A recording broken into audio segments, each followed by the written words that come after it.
Inzwai urukuru yataita nababa Mandigo vachitsanangura zvishoma zvakaitika pakasvika message kubva musi wakanga washaya amai Mandigo.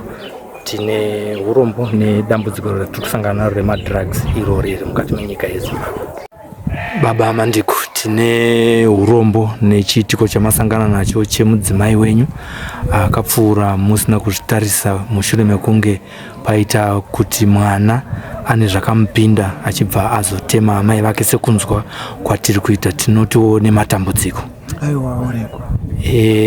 Tingangoda kutanga nekuziva kuti zvakaitika rini? Zvakaitika musi Saturday. I think it was around 2, between 2 and 3 ne Saturday. Mudzei iswi kuitira kuti tinatsokunzwa. I think zvakaitika ne Saturday, I think around 2 and 3. Sandton. Zvakaitika muri kupi izvozvi? Ipapo ndandiri kutown. Message yakasvika ichiti? Message yakasvika kunzi baba unokwaita problem muri kupi? Ndikati ndiri mukombi ndapa Green Groves. Sikanzi manyai mwana wenyu wokutanga akuwadza amai. Anonzani? Anonzi Michael. Ane makore mangana ekuberekwa? Michael ane 32 years. Pfuurira zvenyu mberi. Akuwadza amai. Chichaitika sei? Vabatsireika.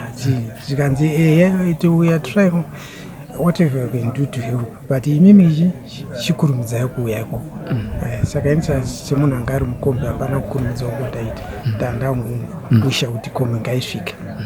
Ndakapaka mota apa Westgate, saka ndaidototora mota ndozomhanyira kumba.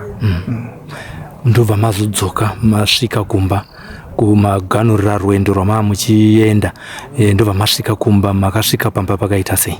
Ndakasvika kugate kwakazara vanhu.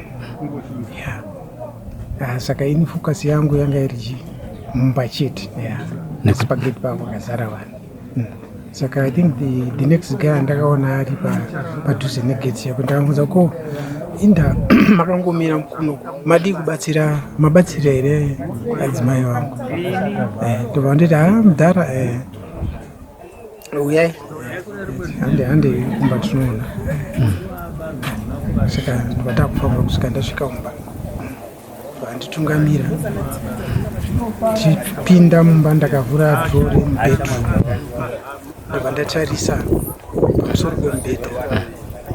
Ndinongoona mablankets akawaranirwa but hapana munhu. Then ndobva ndatena, ndobva ndanotarisa kubathroom. Ndobva ndaona mubathroom mese hamuna munhu. Then ndobva ndaita turn back kune guy anga andauya naye. Ndakumubvunza kuti vati vakwara vari asi pane vatovatora kudhara here. Zvikanzi aiwa chinongedzera pasi.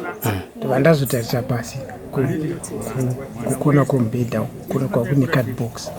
Ndatoona adzimai vangu vari mucardbox vakato blood all over. Tarisa pachest apa pakatemwa. Tarisa musoro patemwa. Muri yeZimbabwe tanga tiri muno mu Sandton. Matafambira nyaya ya baba Mandigo pamwechete nemhuri yavo, iri nyaya inosuwisa yatanga tichita uhurukuru nayo vachitirondedzera kuti zvakafamba sei kuti amai aponde amai vake. Zvisinei, vehukama vakumbira kuti timbovapa nguva yekuchema. Patanga tichitaura nababa interview yazogumira panzira vachitirondedzera.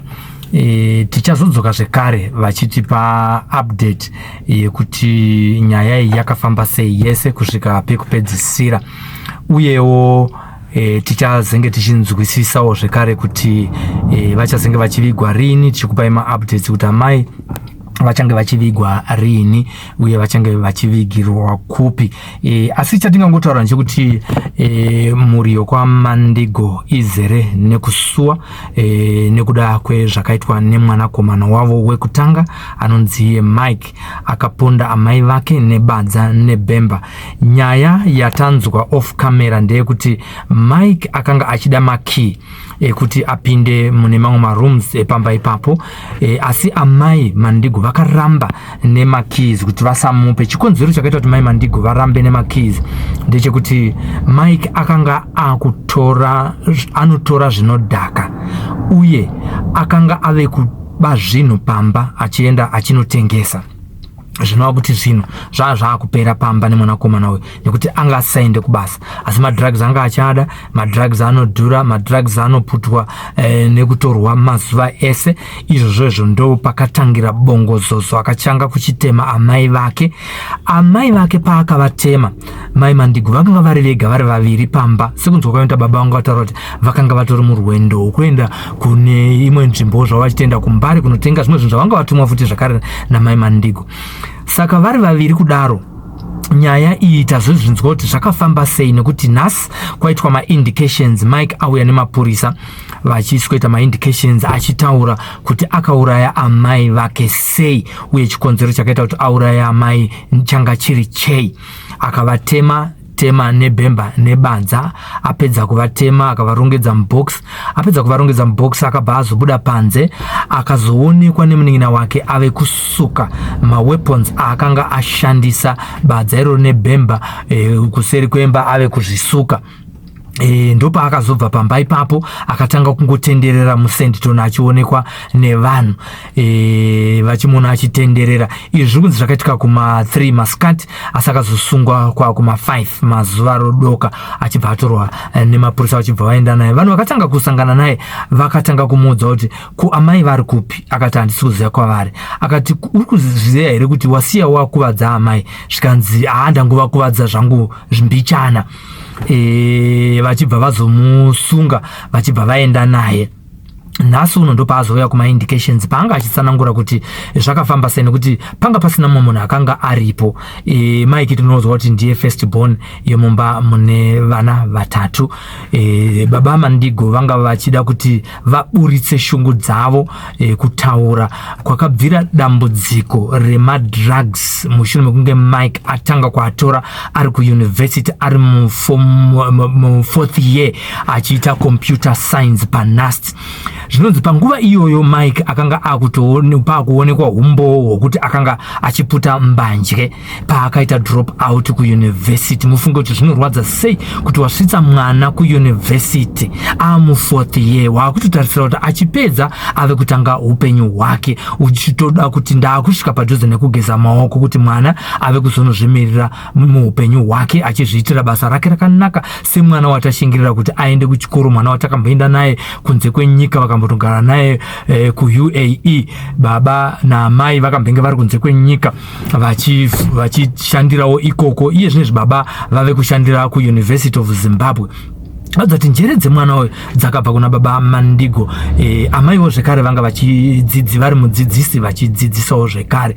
Asi tasvika pamba unoona kuti vatataura navo vazhinji off the camera vari kutaura kuti kutora zvinodhaka kwasvika palevel yatisiri kutonzwisisa isu sevabereki. Asi usiku patinenge takarara, madrugs ari kutenderera kunge mota yechingwa mulocation rwega achisupplyiwa, vanhu vachitora zvinodhaka, vanhu vachiashandisa. Hakuzi kurarwa mukati menyika yeZimbabwe. Chiri kungoshamisa ndechekuti vacho vari kusuplya hatisati tanzwa kusungwa kwavo. Kwatakanzwa mbiri yaenda ndeye kusungwa kwevanhu nenyaya dzeprojekti yembudzi. Asi projekti yemadrugs ichiri projekti iri hanging. Vari kungosungwa ndivari kuashandisa nemaretailers, asi masuppliers haazi kusungwa. Nezuro patakaita interview kumufakos yemwana akatemawo amai draw, zvinonzi izvoni nevakomana vatakataura navo ikoko vari kutaura kuti masuppliers haasi kubatwa nekuda kuti vane mari yakawanda.